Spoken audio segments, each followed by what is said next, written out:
And that would be my next question is, I'd really like not just to make it a paid program, but to make it more accessible, because Mind only gets a certain number of people who come in and self-refer or get referred.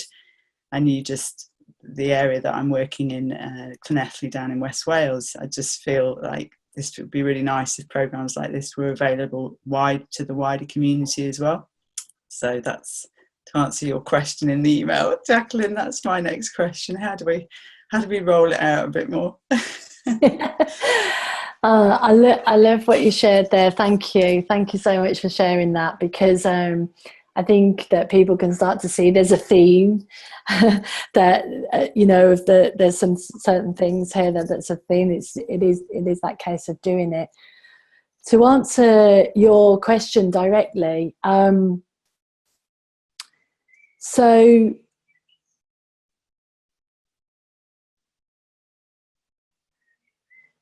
what occurs to me is that when I have an idea, I think that the world's ready for my idea.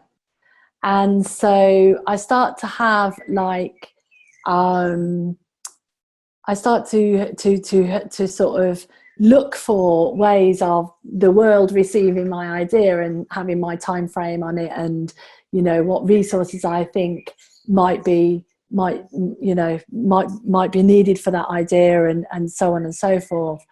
And what I've come to see more and more is that, well, one thing is I had an insight, which was that once you have an idea, once you have a thought, it's in form already. So we have a thought, that's form, right, straight off. And then it's always like you can just literally let that go. The fact that you want to do that is enough. You don't need to do anything else now until the next thing occurs to you and becomes obvious of what to do next. So I'll give you an example. So back in the day when I was thinking about, or I want to do this work, what will I do? I joined an organisation that helps people create social enterprises called the ISE in Birmingham. I think it's called the Women's Enterprise. And they tell me all about social enterprises and so on. And at that time, one of the ideas I had was, how could I help other social entrepreneurs?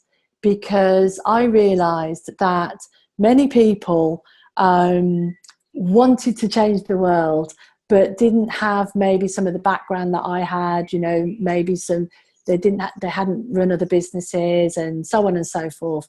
And so I really had this strong idea that I wanted to help other social entrepreneurs and that I could do that. And ISE Birmingham helped me to get really clear on what I really wanted to do. And what I really wanted to do was work in the recovery field. So I left that idea. And guess what I'm doing now, right? 3 years on, I'm running webinars for social entrepreneurs or people who want to get things started.